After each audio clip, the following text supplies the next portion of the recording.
On our 8th anniversary, I found out I was pregnant. That same day, my phone buzzed with an alert from my husband's car tracking app. His car had exploded. My stomach dropped. Tears blurred my vision. No, please God, no. After 8 years of marriage, 4 miscarriages, and countless nights spent crying myself to sleep, I finally had another chance to be a mother. But Adrian wouldn't be a part of it. Our baby would grow up without a father. I refused to accept it. I called Adrian several times. No answer. The tracker showed that his phone was across town, alive. But the app insisted his car had exploded. None of it made sense. I grabbed my keys and drove. Minutes later, I spotted his black Mercedes parked in a deserted lot. It was untouched. No smoke, no damage. Relief flooded through me. The app must have malfunctioned again. It had done that before. Then I paused. Why was he here? Why hadn't he picked up my calls? I stepped out quietly and moved closer. I could see shadows through the dark windows. Then a sound slipped through the half-open window. A woman's moan. A man's low groan. I froze, covering my mouth before I could gasp. My mind screamed at me to turn back, to leave, to pretend I never came here, but my body refused to obey. Through the half-open window, I saw him, Adrian with his shirt open, and his fingers tangled in long dark hair as he kissed a woman's neck. Celeste, my adopted sister. The air left my lungs. My chest caved in, but I didn't make a sound. I pressed myself against the side of the car,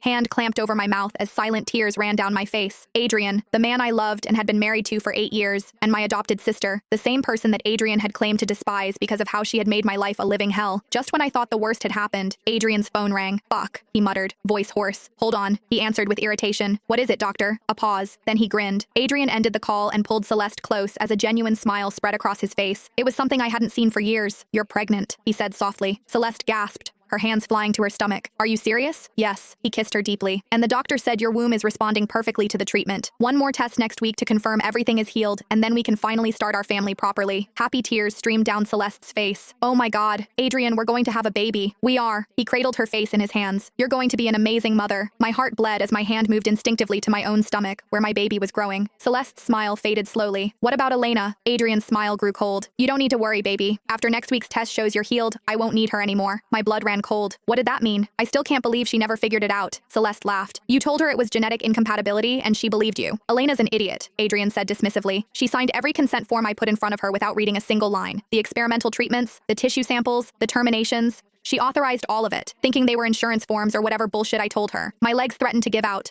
but I forced myself to stay still. I had to keep listening. Those 4 babies, Celeste murmured. You really used them to cure my womb? Every single one, Adrian replied without remorse. Different stages of development, different protocols, and it worked. You're cured, and you're carrying my child. Celeste giggled softly. Thanks to Elena's babies. My knees went weak, and I almost dropped to the floor. It became hard to breathe, and my ears rang. My vision blurred, and for a moment I thought I would lose consciousness. My 4 babies hadn't died from miscarriage. They had been murdered by their father, for my sister. All I had to do was slip in some drugs to her meal to induce early labor, Adrian said, almost amused. Then I would tell her that there were complications. She would cry, I would comfort her, and life would go on.